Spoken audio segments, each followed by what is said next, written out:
ನಮಸ್ಕಾರ ವೀಕ್ಷಕರೇ, ಏಷ್ಯಾನೆಟ್ ಸುವರ್ಣ ನ್ಯೂಸ್ನ ಜಾತಕ ಫಲ ವಿಶೇಷ ಕಾರ್ಯಕ್ರಮಕ್ಕೆ ಸ್ವಾಗತ. ನಾನು ನಯನ ಶಂಕರ್. ಇವತ್ತು ಬುಧವಾರ, ಜೊತೆಗೆ ವರ್ಷದ ಕೊನೆಯ ದಿನ ಡಿಸೆಂಬರ್ 31. ನಾಳೆ ಹೊಸ ವರ್ಷಕ್ಕೆ ಕಾಲಿಡ್ತಾ ಇದ್ದೀವಿ. ಹಾಗಾದರೆ ಇವತ್ತು ಕೊನೆಯ ದಿನ ವಿಶೇಷತೆ ಹೇಗಿದೆ, ಇವತ್ತು ದ್ವಾದಶ ರಾಶಿಗಳ ಫಲಾಫಲ ಹೇಗಿದೆ, ಜೊತೆಗೆ ನೀವು ಕಳಿಸಿರುವಂಥ ಸಂದೇಶಗಳಿಗೆ ಪರಿಹಾರವೇನು, ಎಲ್ಲವನ್ನ ನೋಡ್ತಾ ಹೋಗೋಣ. ಇದೀಗ ನಮ್ಮ ಜೊತೆ ಖ್ಯಾತ ಜ್ಯೋತಿಷಿಗಳಾಗಿರುವಂಥ ಶ್ರೀಕಂಠ ಶಾಸ್ತ್ರಿಯವರಿದ್ದಾರೆ. ಬನ್ನಿ ಅವರನ್ನ ಕಾರ್ಯಕ್ರಮಕ್ಕೆ ಸ್ವಾಗತಿಸೋಣ. ಶಾಸ್ತ್ರಿಗಳೇ, ಕಾರ್ಯಕ್ರಮಕ್ಕೆ ಸ್ವಾಗತ. ನಮಸ್ಕಾರಗಳು. ಶಾಸ್ತ್ರಿಗಳೇ, ಬುಧವಾರ, ಜೊತೆಗೆ ವರ್ಷದ ಕೊನೆ ದಿನ, ಈ ದಿನದ ವಿಶೇಷತೆ ತಿಳಿಸ್ಕೊಡೋದಾದ್ರೆ? ಶ್ರೀ ಗುರುಭ್ಯೋ ನಮಃ. ಹರಿ ಓಂ. ಮೂರ್ತಿತ್ವೇ ಪರಿಕಲ್ಪಿತ ಶಶಿಭೃತೌ ವರ್ತ್ಮಾ ಪುನರ್ಜನ್ಮನ ಮಾತ್ಮೇ ಚಾತ್ಮವಿದಾಂ ಕೃತಶ್ಚಿಯಜತಾಂ ಭರ್ತ ಅಮರಜ್ಯೋತಿಷಾಂ ಲೋಕಾನಾಂ ಪ್ರಳಯೋದ್ಭವ ಸ್ಥಿತಿ ವಿಭಶ್ಚನೇಕಧಾಯ ಶರದೌ ವಾಚನ್ನ ಸಜ್ಜದಾತ್ವನೇಕ ಕಿರಣ ತ್ರೈಲೋಕ್ಯ ದೀಪೋ ರವಿಃ. ಸಮಸ್ತ ವೀಕ್ಷಕರಿಗೆ ಶುಭೋದಯ, ಶುಭ ಬೆಳಗು. ಈ ದಿನದ ಸಂದೇಶಗಳನ್ನು ಪರಿಶೀಲಿಸುವ ಪೂರ್ವದಲ್ಲಿ ಹೊತ್ತಿನ ಪಂಚಾಂಗ ಗಮನಿಸಿಕೊಳ್ಳೋಣ. ಶ್ರೀ ವಿಶ್ವಾವಸುನಾಮ ಸಂವತ್ಸರ, ದಕ್ಷಿಣಾಯಣ, ಹೇಮಂತ ಋತು, ಪುಷ್ಯಮಾಸ, ಶುಕ್ಲ ಪಕ್ಷವಾಗಿದೆ. ಈ ದಿವಸ ಬುಧವಾರವಾಗಿರ್ತಕ್ಕಂಥದ್ದು, ದ್ವಾದಶಿ ತಿಥಿ, ಕೃತ್ತಿಕಾ ನಕ್ಷತ್ರ. ಈ ದಿವಸ ನಿನ್ನೆ ನಾವು ವೈಕುಂಠ ಏಕಾದಶಿಯ ಮಹತ್ವ, ಭಗವಂತನ ಆ ಮಹಾವಿಷ್ಣುವಿನ ಆರಾಧನೆಯ ಫಲ ಇತ್ಯಾದಿಗಳನ್ನೆಲ್ಲ ಗಮನಿಸ್ಕೊಂಡ್ವಿ. ವಸ್ತುತಃ ಈ ಯಾವ ವ್ರತ ಇದೆ ಇದು ಅಂತ್ಯಗೊಳ್ತಕ್ಕಂಥದ್ದು, ಸಮಾಪ್ತಿಗೊಳ್ತಕ್ಕಂಥದ್ದು, ಮುಕ್ತಾಯಗೊಳ್ತಕ್ಕಂಥದ್ದು ಈ ದಿವಸ ದ್ವಾದಶಿ ಪಾರಾಯಣೆ ಮಾಡುವ ಮೂಲಕ. ಉಪವಾಸವಿರ್ತಾರೆ, ನಿನ್ನೆ ದಿವಸ ಎಲ್ಲ ಉಪವಾಸ ಇರಬೇಕು. ಇದ್ದು ವಿಷ್ಣುವಿನ ಧ್ಯಾನ ಸ್ಮರಣೆ, ಅವನ ಪ್ರೀತಿಯನ್ನು ಗಳಿಸಲಿಕ್ಕೆ ಯಾವ ರೀತಿಯಲ್ಲಿ ನಾವು ಹಾತೊರೆಯಬೇಕು ಇದನ್ನೆಲ್ಲ ನೋಡಿದ್ವಲ್ಲ. ಆ ರೀತಿಯಲ್ಲಿ ಅದು ಸಂಪನ್ನಗೊಳ್ಳುವುದು, ಒಂದು ಪೂಜೆ, ಒಂದು ವ್ರತ ಅದು ಮುಕ್ತಾಯಗೊಳ್ಳುವುದು ಈ ಒಂದು ದ್ವಾದಶಿಯ ಪೂಜೆಯಲ್ಲಿ. ಈ ದಿವಸ ಕೂಡ ವಿಷ್ಣುವಿನ ಸ್ಮರಣೆ, ಅಭಿಷೇಕ ಇತ್ಯಾದಿಗಳನ್ನೆಲ್ಲ ವಿಷ್ಣು ಸ್ಮರಣೆಯನ್ನು ಮಾಡಿಕೊಂಡು ಉಪವಾಸದಿಂದ ಹೊರಗೆ ಬರತಕ್ಕಂಥದ್ದು. ವಿಷ್ಣುವಿನ ಆರಾಧನೆಗೆ ಈ ದಿವಸವೂ ಕೂಡ ತುಂಬ ಪ್ರಶಸ್ತವಾಗಿದೆ. ಈ ದಿವಸ ಅಂತೂ ತಿರುಪತಿಯ ಕ್ಷೇತ್ರದಲ್ಲಿ ನಿನ್ನೆಯಿಂದಲೂ ನಾವು ಗಮನಿಸ್ತೀವಿ, ಎಲ್ಲ ವಿಷ್ಣು ಕ್ಷೇತ್ರದಲ್ಲೂ ಕೂಡ ತುಂಬ ವಿಶೇಷವಾದ ಪೂಜಾದಿಗಳು ನೆರವೇರುತ್ತೆ. ಆರಾಧನೆಗೆ ಹಲವು ಇದು ಸತ್ಸಂಗವಿದ್ದಾಗ ಭಗವಂತನಲ್ಲಿ ಅದು ಘೋಷದೊಳಗೆ ನಾವು ಲೀನವಾಗ್ತೀವಿ. ಗೋವಿಂದ ಗೋವಿಂದ ಅನ್ನುವಾಗ, ಆ ಸಾಮೂಹಿಕವಾಗಿ ಹೇಳುವಾಗ ಆ ಒಂದು ಆನಂದ ಬೇರೆ. ಹಾಗಾಗಿ ಆ ಘಂಟಾನಾದೋಪಾದಿಯಲ್ಲಿ ಓಂಕಾರದ ಸ್ವರೂಪದಲ್ಲಿ ಇರುತ್ತೆ. ಅದರಲ್ಲಿ ನಾವು ಕೂಡ ಸೇರಿ ಹೋಗಿ ನಾವು ಪರಮಾತ್ಮನ ಆ ಘೋಷ, ವಾಕ್ಯ ನಾಮಘೋಷ ಯಾವುದಿದೆ ಅದರಲ್ಲಿ ನಾವು ಲೀನವಾಗಲಿಕ್ಕೆ ಅದು ಸಹಕಾರವಾಗುತ್ತೆ. ಮನಸ್ಸು ಅತ್ತಿತ್ತ ಹೋಗದೆ ಅವನಲ್ಲೇ ನೆಲೆ ನಿಲ್ಲಲಿಕ್ಕೆ ಅದೊಂದು ದಾರಿ. ಈ ದೃಷ್ಟಿಯಿಂದ ನಾಮಸ್ಮರಣೆ, ಸಂಕೀರ್ತನೆಗಳು, ಅದರಲ್ಲಿ ಸಾಮೂಹಿಕವಾಗಿ ಮಾಡ್ತಕ್ಕಂಥದ್ದೆಲ್ಲ ತುಂಬ ಒಳ್ಳೆಯದು, ಉತ್ತಮವಾಗಿರ್ತಕ್ಕಂಥದ್ದು. ಈ ದಿವಸ ಅಲ್ಲಿ ಸ್ವಾಮಿ ಪುಷ್ಕರಣಿ ಅಂತ, ಅಲ್ಲಿ ಮುಕ್ಕೋಟಿ ದೇವತೆಗಳು ಕೂಡ ಬಂದು ಮಿಂದು ಶ್ರೀನಿವಾಸನ ಕೃಪೆಗೆ ಪಾತ್ರರಾಗ್ತಾರೆ, ಅವನ ದರ್ಶನ ಮಾಡ್ತಾರೆ ಅಂತಕ್ಕಂಥ ಒಂದು ನಂಬಿಕೆ ಇದೆ. ಇರಲಿ, ನೆನ್ನೆ ನಾವು ನೋಡಿದ್ದೀವಿ ಪರಮಾತ್ಮನ ಸೇವೆ, ಪರಮಾತ್ಮನ ಆರಾಧನೆ, ಭಕ್ತಿ ಹೇಗೆ ಸಮರ್ಪಣೆ ಮಾಡಿದ್ರೆ ಅವನು ಇಷ್ಟಪಡ್ತಾನೆ ಅನ್ನೋದನ್ನೆಲ್ಲ ತಿಳ್ಕೊಂಡಿದ್ದೀವಿ. ಪ್ರತಿ ಕ್ಷಣ ಪ್ರತಿದಿನ ಅದನ್ನು ಸ್ಮರಣೆ ಮಾಡಿದ್ರೆ, ಆ ಅನುಸಂಧಾನದಲ್ಲಿದ್ದರೆ ಸಾಕಾಗುತ್ತೆ ವಿಷ್ಣುವಿನ ಕೃಪೆಗೆ. ಹೀಗಾಗಿ ಈ ದಿವಸ ನಿಮ್ಮ ಯಾವುದೇ ಕೋರಿಕೆಗಳಿದ್ದರೂ ಭಗವಂತನ ಆ ಪಾದ ಕಮಲಗಳು ಯಾವುದಿದೆ ಅಲ್ಲಿ ಸಮರ್ಪಣೆ ಸಲ್ಲಿಸಬೇಕು. ಅವನ ಆಯ್ಕೆ ಮಾಡಿಕೊಂಡು ಇಂಥದ್ದು ಯಾವುದು ನಿಮಗೆ ಉಚಿತವೋ, ಯಾವುದು ನಿಮಗೆ ಯೋಗ್ಯತೆ ಇದೆಯೋ, ನಮಗೆ ಯಾವುದು ಯೋಗ್ಯತೆಯೋ ಅದನ್ನು ಭಗವಂತ ಕೊಡ್ತಾನೆ. ನಾವು ಅಂದುಕೊಳ್ತೀವಿ ವಿಪರೀತವಾದ ಆಸೆ ಪಡಬಹುದು. ನಮ್ಮ ಆಸೆಗಳಿಗೇನು ಪಾಶ, ಅದಕ್ಕೇನು ಇದಿಲ್ಲ, ಏನು ಕಡಿವಾಣ ಇಲ್ಲ. ಆದರೆ ಭಗವಂತ ನೋಡ್ತಾನೆ, ಯಾವುದನ್ನು ಕೊಟ್ಟರೆ ಇವನು ಸಮಾಧಾನ, ಯಾವುದನ್ನು ಕೊಟ್ಟರೆ ಇವನಿಗೆ ಆರೋಗ್ಯವಾಗಿರ್ತಾನೆ, ಎಲ್ಲ ರೀತಿಯಲ್ಲೂ ಅದನ್ನು ಗಮನಿಸಿಕೊಂಡು ವಿವೇಚನೆಯಿಂದ ಭಗವಂತನಿಗೆ ಚೆನ್ನಾಗಿ ಗೊತ್ತಿದೆ, ನಮ್ಮ ಎಷ್ಟೋ ಪಟ್ಟು ವಿವೇಚನೆ ಅವನಿಗಿದೆ. ಹೀಗಾಗಿ ಅವನಿಗೆ ಸಮರ್ಪಣೆ ಮಾಡಿಬಿಡ್ಬೇಕಷ್ಟೆ. ಈ ದಿವಸದ ಎಲ್ಲ ಪೂಜೆಗಳನ್ನು ಆ ಮಹಾ ನಾರಾಯಣನಿಗೆ ಸಮರ್ಪಣೆ ಮಾಡಿ ನಮ್ಮ ನಮಸ್ಕಾರ ಸಲ್ಲಿಸೋಣ. ಸರಿ ಶಾಸ್ತ್ರಿಗಳೇ, ಮುಕ್ಕೋಟಿ ದೇವತೆಗಳು ಬಂದು ಇವತ್ತು ನಾರಾಯಣನ ದರ್ಶನ ಮಾಡ್ತಾರೆ.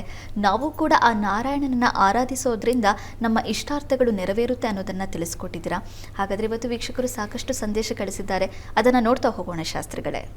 ಮೊದಲನೇ ಸಂದೇಶವನ್ನ ವಿಜಯನಗರದಿಂದ ನಾಗರಾಜ್ ಅವರು ಕಳಿಸಿದ್ದಾರೆ. ನಾಗರಾಜ್ ಅವರ ಜನ್ಮ ದಿನಾಂಕ 2/10/2000. ಹುಟ್ಟಿದ ಸಮಯ ಸಂಜೆ 6:45.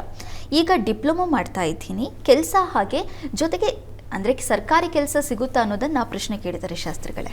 ನಾಗರಾಜ್ ಅವ್ರ ಪ್ರಶ್ನೆ ಸರ್ಕಾರಿ ನೌಕರಿ ಸಿಗುತ್ತಾ ಅಂತ ಅಲ್ವಾ? ಹೌದು ಶಾಸ್ತ್ರಿಗಳೇ. ಜಾತಕ ನೋಡಿ, ಇದು ಕನ್ಯಾ ಲಗ್ನವಾಗಿದೆ ತಮ್ಮದು. ಲಗ್ನದಿಂದ ಕರ್ಮಾಧಿಪತಿ ಬುಧ ಧನಾಧಿಪತಿ ಜೊತೆಗಿದ್ದಾನೆ. ತುಂಬ ಒಳ್ಳೆಯದು ಇದು. ಹಣ ಸಂಪಾದನೆ ತುಂಬ ಚೆನ್ನಾಗಿದೆ. ಶುಕ್ರ ಬುಧರು ಒಟ್ಟಾಗಿಬಿಟ್ರೆ ನೋಡಿ, ಕಲೆಗಳಲ್ಲಿ ರಂಗಕಲೆ ಆಗಿರಬಹುದು, ಸ್ಕ್ರಿಪ್ಟಿಂಗ್ ಆಗಿರಬಹುದು, ಈ ಕಾಸ್ಟ್ಯೂಮ್ ರಿಲೇಟೆಡ್ ಆಗಿರಬಹುದು, ಅಥವಾ ಬರವಣಿಗೆ, ಬಹಳ ಮುಖ್ಯವಾಗಿ ಕಾವ್ಯ ಸಾಹಿತ್ಯ, ಇವುಗಳ ನಿರ್ಮಾಣ, ಇವುಗಳ ಆ ವ್ಯವಹಾರಗಳಲ್ಲಿ ಹೆಚ್ಚೆಂದಾಗಿ ತೊಡಗಿರ್ತಾರೆ ಅಂತ. ಶುಕ್ರ ಬುಧ ಜೊತೆಗಿದ್ದರೆ ಅವನು ಕವಿ ಅಂತ. ಹೀಗಾಗಿ ಆ ರೀತಿಯ ಒಂದು ಒಳ್ಳೆ ಪ್ರೊಫೆಸರ್ ಆಗಬಹುದು ನೀವು. ನೋಡಿ, ಪ್ರಯತ್ನ ಪಟ್ಟರೆ ಒಳ್ಳೆ ಕನ್ನಡ ಈಗ ಅದನ್ನು ಗಮನಕ್ಕೆ ತಗೊಳ್ತಾ ಇಲ್ಲ. ಒಳ್ಳೆ ಕನ್ನಡ ಅಧ್ಯಾಪಕರಾಗೋದು ಬೇಕಾಗಿದೆ. ಉತ್ತಮರನ್ನು ಕಲಿಸ್ಬೇಕು, ತಯಾರಿ ಮಾಡಬೇಕಲ್ಲ. ನೋಡಿ, ಶ್ರಮ ತೊಗೊಂಡ್ರೆ, ಸ್ವಲ್ಪ ತಪಸ್ಸು ಮಾಡಿದ್ರೆ ನೀವು ಒಳ್ಳೆ ಮೇಷ್ಟ್ರಾಗ್ತೀರ, ಒಳ್ಳೆ ಪಂಡಿತರಾಗ್ತೀರ. ಪ್ರಯತ್ನ ಮಾಡಿ. ಸರ್ಕಾರಿ ನೌಕರಿಗೆ ಸಾಧ್ಯತೆ ಇದೆಯಾ ಅಂತ ತಮ್ಮ ಪ್ರಶ್ನೆ. ಈಗ ಬುಧ ದಶೆಯಲ್ಲಿ ಈಗ ನಡೀತಾ ಇರತಕ್ಕಂಥ ರಾಹು ಭುಕ್ತಿ. ರಾಹು ನಿಮ್ಮ ಜಾತಕದಲ್ಲಿ ಚೆನ್ನಾಗಿದ್ದಾನೆ. ಪ್ರಯತ್ನ ಮಾಡಿ ಇವರೇ. ನಿಮ್ಮ ಪ್ರಯತ್ನಕ್ಕೆ ಆ ಭಗವಂತ ಫಲ ಕೊಡಲಿ. ವಿಷ್ಣು ಸಹಸ್ರನಾಮ, ವಿಷ್ಣು ಪ್ರಾರ್ಥನೆ ನಿರಂತರವಾಗಿ ಮಾಡಿ. ವಿಷ್ಣುವಿನ ಕೃಪೆ ಆದರೆ ಅದು ಯಾವುದು ದೊಡ್ಡ ಕೆಲಸ ಅಲ್ಲ. ಒಳ್ಳೆಯದಾಗಲಿ. ಸರಿ ಶಾಸ್ತ್ರಿಗಳೇ, ಮುಂದಿನ ಸಂದೇಶವನ್ನು KR ಪೇಟೆಯಿಂದ ಲಕ್ಷ್ಮಿ ಅವರು ಕಳಿಸಿದ್ದಾರೆ. ಲಕ್ಷ್ಮಿ ಅವರ ಜನ್ಮ ದಿನಾಂಕ 25/12/2001. ಹುಟ್ಟಿದ ಸಮಯ ಬೆಳಗ್ಗೆ 11:10. ಕೆಲಸ, ಶಿಕ್ಷಣ, ಮದುವೆ ಬಗ್ಗೆ ತಿಳಿಸ್ಕೊಡಿ ಅಂತ ಪ್ರಶ್ನೆ ಕೇಳಿದ್ದಾರೆ ಶಾಸ್ತ್ರಿಗಳೇ. ಲಕ್ಷ್ಮಿ ಅವರ ಪ್ರಶ್ನೆ ಕೆಲಸ ಮತ್ತು ಶಿಕ್ಷಣದ ಬಗ್ಗೆ, ಜೊತೆಗೆ ಮದುವೆ ಬಗ್ಗೆನೂ ಕೇಳಿದ್ದಾರೆ ಮದುವೆ ಬಗ್ಗೆ. ನೋಡೋಣ. ಹಾಂ ಶಾಸ್ತ್ರಿಗಳೇ. ನೋಡಿ, ತಮ್ಮದು ಕುಂಭಲಗ್ನವಾಗಿದೆ. ಲಗ್ನದಿಂದ ಪಂಚಮ ಸ್ಥಾನದಲ್ಲಿ ಗುರು ರಾಹು ಸೇರಿಬಿಟ್ಟಿದ್ದಾರೆ. ಇದು ಒಂದು ಕಡೆ ಆಸಕ್ತಿ ಇರುತ್ತೆ, ಒಂದು ಕಡೆ ಆಸಕ್ತಿ ಹೊರಟು ಹೋಗ್ತಾ ಇರುತ್ತೆ. ಹಾಗಿದೆ ಇದು ಪ್ರಸ್ತುತ ಕಾಲವನ್ನು ನೋಡೋಣ. ಈಗ ನಿಮಗೆ ರವಿದಶೆಯಲ್ಲಿ, ಈಗ ಡಿಸೆಂಬರ್ ನಂತರ ಈಗ ರವಿದಶೆಯಲ್ಲಿ ರವಿ ಭುಕ್ತಿ ನಡೀತಾ ಇದೆ ಮಾರ್ಚ್ವರೆಗೆ. ಅದಾದ ಮೇಲೆ ಚಂದ್ರಭುಕ್ತಿ ಪ್ರಾರಂಭವಾಗುತ್ತೆ. ನಿಮ್ಮ ಜಾತಕದಲ್ಲಿ ರವಿ ಲಾಭದಲ್ಲಿದ್ದಾನೆ, ಒಳ್ಳೆಯ ಲಕ್ಷಣ. ವಿವಾಹಕ್ಕೆ ನೋಡಿ ಈಗ ಅವಕಾಶ ಇದೆ. ಪ್ರಯತ್ನ ಪಟ್ಟರೆ ನಿಮಗೆ ಸಾಧ್ಯವಾಗ್ಬಿಡುತ್ತೆ ವಿವಾಹಕ್ಕೆ ಸಂಬಂಧಿಸಿದ ಹಾಗೆ. ಇನ್ನು ಹೈಯರ್ ಸ್ಟಡೀಸು, ವೃತ್ತಿ ಬಗ್ಗೆ ಚೆನ್ನಾಗಿಲ್ಲ ಅಂತಲ್ಲ, ಚೆನ್ನಾಗಿದೆ. ಪ್ರಯತ್ನ ಸ್ವಲ್ಪ ಹೆಚ್ಚಿನ ಅಧ್ಯಯನ ಬೇಕಾಗುತ್ತೆ. ಮನಸ್ಸು ಜಾರಿ ಹೋಗ್ತಾ ಇದೆ ನಿಮಗೆ. ಹೈಯರ್ ಸ್ಟಡೀಸ್ ಮಾಡಬೇಕು ಅನ್ನೋ ಆಸೆ ಇದ್ದರೆ ಸಾಕಾಗಲ್ಲ, ಅದರಲ್ಲಿ ತೊಡಗಬೇಕಾಗುತ್ತೆ. ಇಲ್ಲಿ ಹಾಗಾಗ್ತಾ ಇದೆ. ಪಾಪ ನಿಮಗೆ ಆಸೆ ಇದೆ, ಆದರೆ ಬೇರೆ ಇನ್ಯಾವುದೋ ಒಂದು ಆಲೋಚನೆ, ಇನ್ಯಾವುದೋ ಒಂದು ಸಂಘ ಸಹವಾಸ, ಇವುಗಳಿಂದಾಗಿ ಹಾಳಾಗಿಬಿಡೋ ಸಾಧ್ಯತೆಯನ್ನು ಸೂಚಿಸ್ತಾ ಇದೆ. ಹೀಗಾಗಿ ನೀವು ಅದರ ಕಡೆಗೆ ಸ್ವಲ್ಪ ಗಮನ ಇಟ್ಟು, ನಾವು ಹೇಗೆ ಒಂದು ಹೊಲಕ್ಕೆ ಬೇಲಿ ಹಾಕ್ತೀವೋ ಹಾಗೆ ಭದ್ರವಾದ ಮನಸ್ಸಿಗೆ ಒಂದು ಬೇಲಿ ಹಾಕ್ಕೊಂಡು ನೀವು ಅಧ್ಯಯನದಲ್ಲಿ ತೊಡಗಿದ್ರೆ ಬಹಳ ಒಳ್ಳೆಯದು, ಚೆನ್ನಾಗಿದೆ. ಕೆಲಸಕ್ಕೆ ತುಂಬ ಅನುಕೂಲ ಇದೆ, ಕೆಲಸ ಸಿಗುತ್ತೆ, ಯೋಚನೆ ಮಾಡಬೇಡಿ. ವಿವಾಹಕ್ಕೂ ಅನುಕೂಲಕರವಾಗಿದೆ. ಒಳ್ಳೆಯ ಮನೆ ಸೇರ್ತೀರಾ, ಒಳ್ಳೆಯ ಸಂಗಾತಿ ಸಿಗ್ತಾರೆ, ಆತಂಕ ಬೇಡ. ಒಳ್ಳೆಯದಾಗಲಿ. ಕುಜ ಶಾಂತಿ ಒಂದು ಮಾಡಿಸ್ಬೇಕು ವಿವಾಹಕ್ಕೆ ಸಂಬಂಧಿಸಿದ ಹಾಗೆ. ತಪ್ಪದೇ ಕುಜಗ್ರಹ ಶಾಂತಿ ಮಾಡಿಸಿ ಮುಂದುವರಿಯುವುದು ಒಳ್ಳೆಯದು. ಒಳ್ಳೆಯದಾಗಲಿ. ಸರಿ ಶಾಸ್ತ್ರಿಗಳೇ, ಮುಂದಿನ ಸಂದೇಶವನ್ನು ದಾವಣಗೆರೆಯಿಂದ ಮೇಘ ಅವರು ಕಳಿಸಿದ್ದಾರೆ. ಮೇಘ ಅವರ ಜನ್ಮ ದಿನಾಂಕ 5/2/1998. ಹುಟ್ಟಿದ ಸಮಯ ಬೆಳಗ್ಗೆ 11 ಗಂಟೆ. ಮದುವೆ ಬಗ್ಗೆ ತಿಳಿಸ್ಕೊಡಿ ಅಂತ ಪ್ರಶ್ನೆ ಕೇಳಿದ್ದಾರೆ ಶಾಸ್ತ್ರಿಗಳೇ. ಮೇಘ ಅವರ ಪ್ರಶ್ನೆ ಅದು ವಿವಾಹಕ್ಕೆ ಸಂಬಂಧಿಸಿದಲ್ವಾ? ಹೌದು ಶಾಸ್ತ್ರಿಗಳೇ. ಜಾತಕ ನೋಡೋಣ. ನೋಡಿ, ತಮ್ಮದು ಮೇಷಲಗ್ನವಾಗಿದೆ. ಲಗ್ನದಿಂದ ವಿವಾಹದ ಅಧಿಪತಿ ಶುಕ್ರ ನಿಮ್ಮ ಜಾತಕದಲ್ಲಿ ಭಾಗ್ಯಸ್ಥಾನದಲ್ಲಿದ್ದಾನೆ. ಭಾಗ್ಯಸ್ಥಾನದಲ್ಲಿ ಶುಭಗ್ರಹ ಇದ್ದರೆ ತುಂಬ ಒಳ್ಳೆಯದು ಅಂತ ಶಾಸ್ತ್ರಗಳಲ್ಲಿ ಒಂದು ಮಾತಿದೆ. ಏನು, ನವಮೇ ಶುಭ ಸಂಯುಕ್ತೆ ಸಪಾಪೆ ಅಸ್ತೆ ಅಷ್ಟಮೇ ಪಿವ ಪತಿಪುತ್ರ ಯುತ ನಾರಿ ಮೋದತೆ ನಾತ್ರ ಸಂಶಯ ಅಂತ. ಹೀಗಾಗಿ ಅಲ್ಲೇನು ಹೇಳುತ್ತೆ ಅಂದರೆ, ನವಮೇ ಶುಭ ಸಂಯುಕ್ತೆ, ನವಮ ಸ್ಥಾನದಲ್ಲಿ ಭಾಗ್ಯಸ್ಥಾನದಲ್ಲಿ ಶುಭಗ್ರಹ ಇದ್ದುಬಿಟ್ರೆ ಸಾಕು. ಪಾಪಗ್ರಹಗಳು ಸಪ್ತಮದಲ್ಲಿ ಅಷ್ಟಮದಲ್ಲಿ ಇದ್ದರೂ ತೊಂದರೆ ಇಲ್ಲ, ಯೋಚನೆ ಮಾಡಬೇಡಿ, ಅದು ಶುಭವನ್ನು ತಂದುಕೊಡುತ್ತೆ ಅಂತ. ಆ ರೀತಿಯ ಒಂದು ಫಲ ಚೆನ್ನಾಗಿದೆ. ಪ್ರಸ್ತುತ ಈಗ ನಮಗೆ ನಡೀತಾ ಇರತಕ್ಕಂಥದ್ದು ರಾಹು ದಶೆಯಲ್ಲಿ ಈಗ ಬುಧನ ಒಂದು ಕಾಲ ನಡೀತಾ ಇದೆ. 2027 ಮಾರ್ಚ್, ಇನ್ನೊಂದು ವರ್ಷ 4-5 ತಿಂಗಳು. ಆನಂತರದಲ್ಲಿ ನಿಮಗೆ ಹೆಚ್ಚಿನ ಅನುಕೂಲ. ಸಪ್ತಮಾಧಿಪತಿ ಕಾಲವೇ ಶುರುವಾಗುತ್ತೆ. ಶುಕ್ರಸ್ತಪೋವಾ ತನುನಾಥ ಭಾಂಶತ್ರಿಕೋಣ ಮಾಯಾತಿ ತದಾ ವಿವಾಹ ಅಂತ ಸೂತ್ರ. ಶುಕ್ರನ ಕಾಲ ಬಂದರೆ ವಿವಾಹ ಏರ್ಪಾಡಾಗುತ್ತೆ ಅಂತ. ಹೀಗಾಗಿ ಇದು 2027 ಏಪ್ರಿಲ್ನಲ್ಲಿದೆ. 1 ವರ್ಷ 4-5 ತಿಂಗಳು ಕಾಯಬೇಕಾಗತ್ತೆ. ಆದರೆ ತುಂಬ ಚೆನ್ನಾಗಿದೆ, ಅನುಕೂಲ ಆಗುತ್ತೆ. ಧಾವಂತ ಆತಂಕ ಬೇಡ. ಒಳ್ಳೆಯದಾಗಲಿ. ಸರಿ ಶಾಸ್ತ್ರಿಗಳೇ, ಮುಂದಿನ ಸಂದೇಶವನ್ನು ಬೆಂಗಳೂರಿನಿಂದ ಉಮಾಶಂಕರ್ ಅವರು ಕಳಿಸಿದ್ದಾರೆ. ಉಮಾಶಂಕರ್ ಅವರ ಜನ್ಮ ದಿನಾಂಕ 18-10-1980. ಹುಟ್ಟಿದ ಸಮಯ ಬೆಳಕಿನ ಜಾವ 4:45. ಆರೋಗ್ಯ ಹಾಗೆ ಜೀವನ ಹೇಗಿದೆ ತಿಳಿಸ್ಕೊಡಿ ಅಂತ ಪ್ರಶ್ನೆ ಕೇಳಿದ್ದಾರೆ ಶಾಸ್ತ್ರಿಗಳೇ. ಉಮಾಶಂಕರ್ ಅವರ ಪ್ರಶ್ನೆ ಆರೋಗ್ಯ ಮತ್ತು ಮುಂದಿನ ಜೀವನದ ಬಗ್ಗೆ ಹೇಳಿದ್ದಾರೆ. ಹೌದು ಶಾಸ್ತ್ರಿಗಳೇ. ಜಾತಕ ನೋಡೋಣ. ನೋಡಿ, ಇದು ಕನ್ಯಾ ಲಗ್ನವಾಗಿದೆ. ಲಗ್ನದಲ್ಲಿ ಗುರು ಶನಿಯರಿದ್ದಾರೆ. ಲಗ್ನಾಧಿಪತಿ ದ್ವಿತೀಯದಲ್ಲಿ ರವಿಯುಕ್ತನಾಗಿದ್ದಾನೆ. ನೀಚ ರವಿಯ ಜೊತೆಗಿದ್ದಾನೆ. ಇರಲಿ, ತೊಂದರೆ ಇಲ್ಲ. ಆದರೆ ಮೌಢ್ಯತೆ ಇಲ್ಲ ಸದ್ಯ. ಪ್ರಸ್ತುತ ನಿಮಗೆ ನಡೀತಾ ಇರತಕ್ಕಂಥದ್ದು ಗುರುದಶೆಯಲ್ಲಿ ಈಗ ಶುಕ್ರನ ಭುಕ್ತಿ ನಡೀತಾ ಇದೆ. ನಿಮ್ಮ ಜಾತಕದಲ್ಲಿ ಶುಕ್ರ ಅವನು ಭಯದಲ್ಲಿದ್ದಾನೆ. ಸ್ವಲ್ಪ ಆರೋಗ್ಯದಲ್ಲಿ ಇದು ತೊಂದರೆ ಆಗುತ್ತೆ. ಯಾವ ಗ್ರಹ ಟೈಮ್ ನಡೀತಾ ಇದೆಯೋ ಅವನು ದುಸ್ಥಾನದಲ್ಲಿ ಇದ್ದುಬಿಟ್ರೆ ಅದು ಒಂದು ರೀತಿಯ ತೊಡಕಾಗುತ್ತೆ. ಹೀಗಾಗಿ ನೀವು ಹತ್ತಿರದಲ್ಲಿ ಯಾವುದಾದ್ರು ಮಹಾಲಕ್ಷ್ಮಿ ಸನ್ನಿಧಾನ ಇದ್ದರೆ ಪ್ರತಿ ಶುಕ್ರವಾರ ಸ್ವಲ್ಪ ಅವರೇ ಕಾಳನ್ನು ನೀವು ಆ ಭಗವತ್ ಸನ್ನಿಧಾನಕ್ಕೆ ಕೊಟ್ಟು ನಮಸ್ಕಾರ ಮಾಡ್ಕೊಂಬನ್ನಿ. ದುರ್ಗಾ ಕವಚ ಹೇಳ್ಕೊಳ್ಳಿ. ಇದು ಆರೋಗ್ಯವನ್ನು ಕಾಪಾಡುತ್ತೆ. ಆತಂಕ ಬೇಡ. ಇನ್ನು ಮುಂದಿನ ಜೀವನ ಹೇಗಿದೆ ಅಂದರೆ, ಜೀವನಕ್ಕೆ ಮುಂದಿನ ಹಾದಿಗೆ ಏನು ಕೊರತೆ ಇಲ್ಲ, ತುಂಬ ಚೆನ್ನಾಗೇ ಇದೆ. ಗುರುದಶೆ ಇದೆಯಲ್ಲ, ಈ ದಶೆ ನಿಮ್ಮ ಪಾಲಿಗೆ. ಲಗ್ನದಲ್ಲಿ ಗುರು ಇದ್ದರೆ ಹೋರ ಸ್ವಾಮಿ ಗುರುಜ್ಞ ವೀಕ್ಷಿತ ಯುತಾನಾನ್ಯಶ್ಚ ವೀರ್ಯೋತ್ಕಟ ಭವತಿ ಅಂತ ಮಾತಿದೆ. ಲಗ್ನದಲ್ಲಿ ಗುರು ಒಬ್ಬನಿದ್ದುಬಿಟ್ರೆ ಏನನ್ನೂ ಸಾಧಿಸೋ ಶಕ್ತಿಯನ್ನು ಅವನು ತುಂಬಿಕೊಡ್ತಾನೆ. ಯಾವಾಗ ನಮ್ಮಲ್ಲಿ ಆತ್ಮವಿಶ್ವಾಸ ಹೋಗುತ್ತೋ ಆ ಸಂದರ್ಭದಲ್ಲಿ ಗುರುವಿನಿಂದಾಗಿ ಬಲ ಬರುತ್ತೆ. ಜೀವೋ ಜ್ಞಾನ ಸುಖಿ ಅಂತ ಹೇಳಿದೆ. ಒಂದೊಂದು ಗ್ರಹಕ್ಕೂ ಒಂದೊಂದು ವಿಶೇಷವಾದ ಸೌಕರ್ಯದ ಫಲ ಇದೆ. ಅವು ಕೊಡ್ತಕ್ಕಂಥ ಫಲ ಏನಪ್ಪ ಅಂದರೆ, ನೀವು ಗುರು ಏನಪ್ಪ ಅಂದರೆ ಜ್ಞಾನ ಸುಖ ಎರಡೂ ಇದೆ ನಿಮ್ಮ ಜಾತಕದಲ್ಲಿ. ಯೋಚನೆ ಮಾಡಬೇಡಿ. ಒಳ್ಳೆಯದಾಗಲಿ. ಸರಿ ಶಾಸ್ತ್ರಿಗಳೇ, ಮುಂದಿನ ಸಂದೇಶವನ್ನು ಬೆಂಗಳೂರಿನಿಂದ ರವಿ ಅವರು ಕಳಿಸಿದ್ದಾರೆ. ರವಿ ಅವರ ಜನ್ಮ ದಿನಾಂಕ 12-2-2009. ಹುಟ್ಟಿದ ಸಮಯ ರಾತ್ರಿ 8 ಗಂಟೆ. ಆರೋಗ್ಯ ಹಾಗೆ ಶಿಕ್ಷಣದ ಬಗ್ಗೆ ತಿಳಿಸ್ಕೊಡಿ ಅಂತ ಪ್ರಶ್ನೆ ಕೇಳಿದ್ದಾರೆ ಶಾಸ್ತ್ರಿಗಳೇ. ರವಿಯವರ ಪ್ರಶ್ನೆ ಆರೋಗ್ಯ ಮತ್ತು ಶಿಕ್ಷಣಕ್ಕೆ ಸಂಬಂಧಿಸಿದೆ. ಹೌದು ಶಾಸ್ತ್ರಿಗಳೇ. ಜಾತಕ ನೋಡಿ, ಇದು ಸಿಂಹ ಲಗ್ನವಾಗಿದೆ. ಲಗ್ನದಲ್ಲಿ ಶನಿ ಇದ್ದರೆ ಸ್ವಲ್ಪ ಆಲಸ್ಯಗರಾಗಿರ್ತಾರೆ. ನೀವು ಕೇಳಿದ್ರಿ ಆರೋಗ್ಯ ಶಿಕ್ಷಣ. ಈಗ ನೋಡಿ, ಕುಜರಾಹು ಸಂಧಿಶಾಂತಿ ಕಾಲ ನಡೀತಾ ಇದೆ. ತಕ್ಷಣ ತಾವು ಸಂಧಿಶಾಂತಿ ಮಾಡಿಸಿ ದಯವಿಟ್ಟು. ನಿಮಗೆ 2029ವರೆಗೂ ಈ ರಾಹುವಿನ ಷಷ್ಠದಲ್ಲಿದ್ದರೆ ರಾಹು ರೋಗದ ತೊಂದರೆ ಉಂಟು ಮಾಡುತ್ತೆ, ಆರೋಗ್ಯದಲ್ಲಿ ಏರುಪೇರು ಉಂಟು ಮಾಡುತ್ತೆ. ಕುಜರಾಹು ಸಂಧಿಶಾಂತಿ ಅನಿವಾರ್ಯ ಇದೆ, ಬೇಕಾಗಿದೆ. ದಯವಿಟ್ಟು ಮಾಡಿಸಿ ಶೀಘ್ರದಲ್ಲಿ. ಮಾಡಿಸಿದ್ರೆ ಸಂತೋಷ, ಅದರಿಂದ ಪಾರಾಗ್ತೀರ. ಯೋಚನೆ ಮಾಡಬೇಡಿ. ಮಾಡಿಸಿಲ್ಲ ಅಂದರೆ ದಯವಿಟ್ಟು ಮಾಡಿಸಿ, ಅದು ಅನಿವಾರ್ಯ ಇದೆ. ಮತ್ತು ತಪ್ಪದೆ ಪ್ರತಿ ಶನಿವಾರ ಆಂಜನೇಯ ಸನ್ನಿಧಾನಕ್ಕೆ ಹೋಗಿ ಆಂಜನೇಯನಲ್ಲಿ ಪಂಚಾಮೃತ ಸೇವೆ ಅಥವಾ ಜೇನಿನ ಅಭಿಷೇಕ, ರುದ್ರಾಭಿಷೇಕ ಯಾವುದಾದ್ರೂ ಸರಿ ಅಭಿಷೇಕ ಮಾಡಿಸಿ ತೀರ್ಥ ಸೇವನೆ ಮಾಡಿ. ಇವೆರಡು ತುಂಬ ಸಹಾಯವಾಗುತ್ತೆ ನಿಮ್ಮ ಬದುಕಿಗೆ. ಒಳ್ಳೆಯದಾಗಲಿ. ಶಾಸ್ತ್ರಿಗಳೇ, ಕೊನೆಯ ದಿನದಲ್ಲಿದ್ದೀವಿ ವರ್ಷದ. ಇವತ್ತು 12 ರಾಶಿಗಳ ಫಲಾಫಲ ನೋಡೋಣ. ಮೊದಲನೆಯದಾಗಿ 6 ರಾಶಿಗಳ ಬಗ್ಗೆ ತಿಳಿಸ್ಕೊಡೋದಾದರೆ, 12 ರಾಶಿಗಳ ಫಲಾಫಲ ತಿಳಿಯುವ ಮುನ್ನ ಈ ಹೊತ್ತಿನ ಗ್ರಹಸ್ಥಿತಿಯನ್ನು ಗಮನಿಸ್ಕೊಳ್ಳೋದಾದರೆ, ಮೇಷರಾಶಿಯಲ್ಲಿ ಚಂದ್ರನ ಸ್ಥಿತಿಯನ್ನು ಕಾಣ್ತಾ ಇದ್ದೀವಿ. ಇನ್ನು ಗುರುವಿನ ಜೊತೆಗೆ ಮಾಂದಿ ಉದಯಾಗಿದೆ, ಅದು ಮಿಥುನ ರಾಶಿಯಲ್ಲಿ. ಕೇತು ಇರತಕ್ಕಂಥ ಸಿಂಹ ರಾಶಿಯಲ್ಲಿ. ಧನು ರಾಶಿಯಲ್ಲಿ ರವಿ, ಬುಧ, ಕುಜ ಹಾಗೂ ಶುಕ್ರ ರೀತಿಯನ್ನು ಕಾಣ್ತಾ ಇದ್ದೀವಿ. ಇನ್ನು ರಾಹು, ಶನೈಶ್ಚರರು ಕುಂಭಮೀನಗಳಲ್ಲಿದ್ದಾರೆ. ಹೀಗಿರುವಾಗ 12 ರಾಶಿಗಳ ಫಲಾಫಲ ತಿಳಿತಾ ಹೋಗೋಣ. ಮೊದಲಿಗೆ ಮೇಷರಾಶಿ. ಮೇಷರಾಶಿಯವರಿಗೆ ದಿವಸ ಬಂಧುಗಳಿಂದ, ಸ್ನೇಹಿತರಿಂದ ತುಂಬ ಪ್ರೀತಿ ವಿಶ್ವಾಸಗಳನ್ನು ಕಾಣಬಹುದು. ತುಂಬ ಚೆನ್ನಾಗಿದೆ. ಕೃಷಿಕರಿಗೆ ತುಂಬ ಚೆನ್ನಾಗಿದೆ. ಈ ಹೋಟೆಲ್ ಇಂಡಸ್ಟ್ರಿಯಲ್ಲಿರ್ತಕ್ಕಂಥವ್ರಿಗೆ ತುಂಬ ಹೆಚ್ಚಿನ ಲಾಭ ಗಳಿಕೆಗೆ ಅವಕಾಶ ಇದೆ. ಈ ದಿವಸ ತುಂಬ ಚೆನ್ನಾಗಿದೆ. ಈ ದಿವಸ ಸ್ವಲ್ಪ ಮಟ್ಟಿಗೆ ಸೇವಕರು ಸಿಗೋದಿಲ್ಲ. ಸಮಯ ಅಂದ ತಕ್ಷಣ ಸಮಯಕ್ಕಾಗದ ಬಂಟ ಅಂತ ಹೇಳ್ತಾರೆ. ಸಮಯಕ್ಕಾಗದೇ ಇದ್ದರೆ ಒಡೆದ ಅರವಿಯ ಕಂಠ ಅಂತ.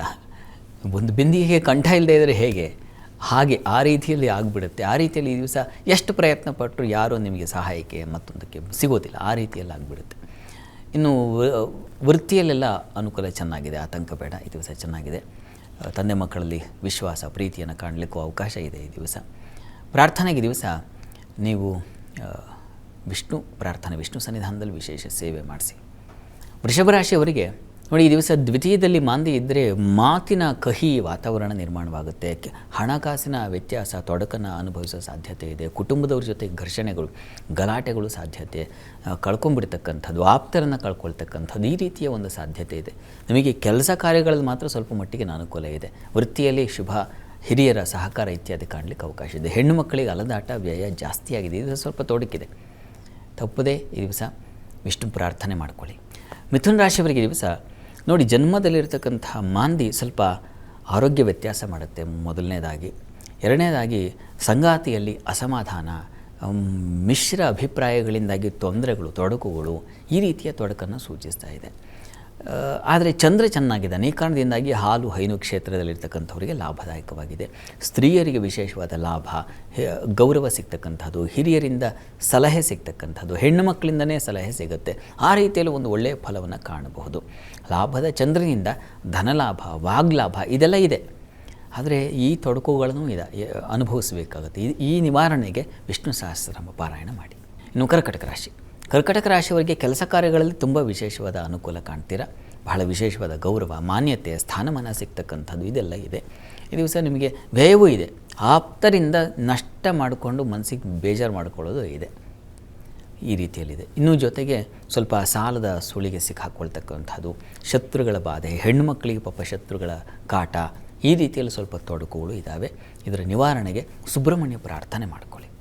ಇನ್ನು ಸಿಂಹರಾಶಿಯವರಿಗೆ ಈ ದಿವಸ ನಿಮಗೆ ಕೆಲಸ ಕಾರ್ಯಗಳಲ್ಲಿ ತುಂಬ ಚೆನ್ನಾಗಿದೆ, ಅನುಕೂಲ ಫಲ ಇದೆ, ಲಾಭ ಕಾಣ್ತೀರಾ, ವಿದೇಶ ವಹಿವಾಟಿನ ಲಾಭ ಕಾಣ್ತೀರಾ.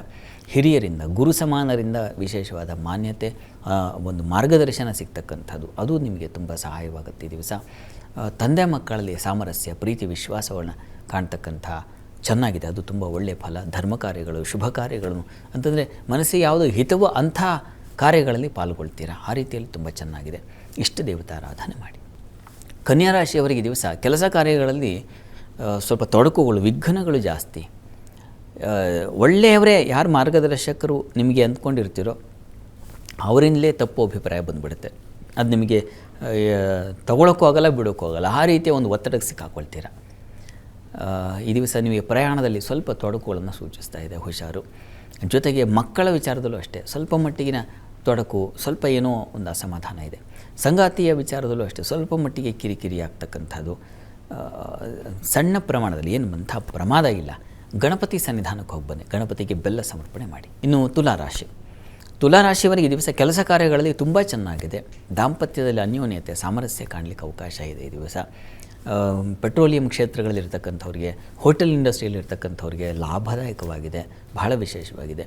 ತಂದೆ ಮಕ್ಕಳಲ್ಲಿ ಮನಸ್ತಾಪ ಇದೆ ಸ್ವಲ್ಪ ಮಟ್ಟಿಗೆ, ಹೀಗಾಗಿ ಸ್ವಲ್ಪ ಜಾಗ್ರತೆ ಇರಲಿ. ಇನ್ನು ಈ ದಿವಸ ನಿಮಗೆ ಸಹೋದರ ಸೇವಕರಿಂದ ಸಹಾಯ ಸಹಕಾರ ನಿರೀಕ್ಷೆ ಮಾಡಬಹುದು. ಈ ದಿವಸ ಈಶ್ವರನ ಆರಾಧನೆ ಮಾಡಿ. ವೃಶ್ಚಿಕ ರಾಶಿಯವರಿಗೆ ಈ ದಿವಸ ಕೆಲಸ ಕಾರ್ಯಗಳಲ್ಲಿ ತುಂಬ ಅನುಕೂಲ, ಲಾಭವನ್ನು ಕಾಣಬಹುದು, ಸಂಶಯ ಇಲ್ಲ. ಈ ದಿವಸ ವಸ್ತು ನಷ್ಟತೆ ಇದೆ. ಮುಖ್ಯವಾಗಿ ಹಾನಿ ಮಾಡ್ಕೊಳ್ತೀರಾ. ಬಹಳ ಮುಖ್ಯವಾಗಿ ಯಾವುದೋ ಒಂದು ಇಂಪಾರ್ಟೆಂಟ್ ಗುರುತರವಾದ ಜವಾಬ್ದಾರಿಯಿಂದ ನಿಮಗೆ ಅಪಮಾನ ಸಿಕ್ಬಿಡುತ್ತೆ.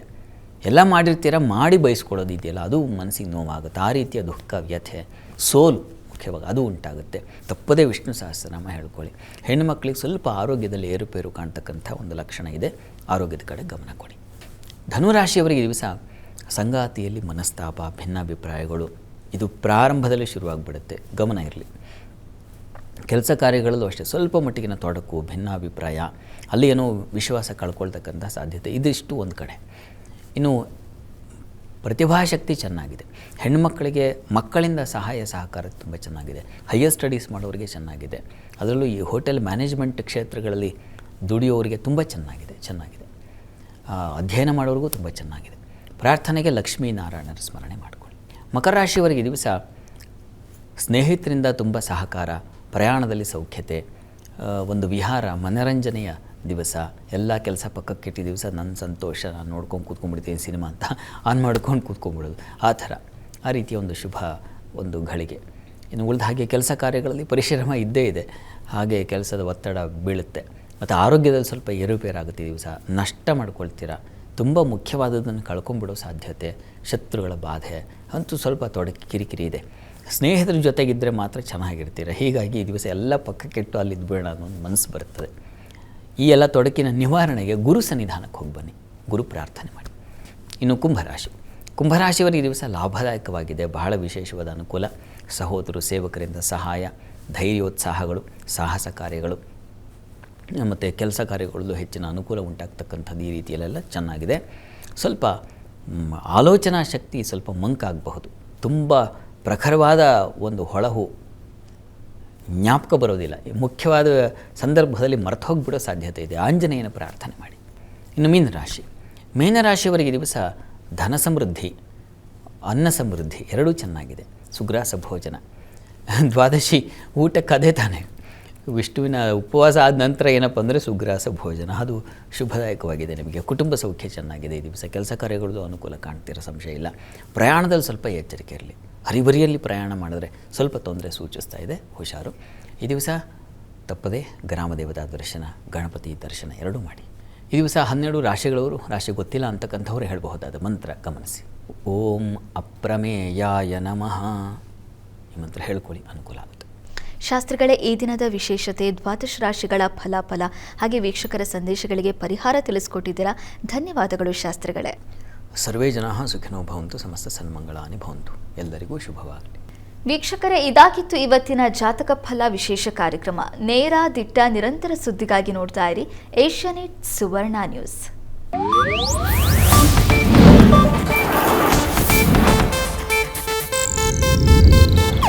ಇದು ಏಷ್ಯಾನೆಟ್ ನ್ಯೂಸ್ ನೆಟ್ವರ್ಕ್ ಪ್ರಸ್ತುತಿ.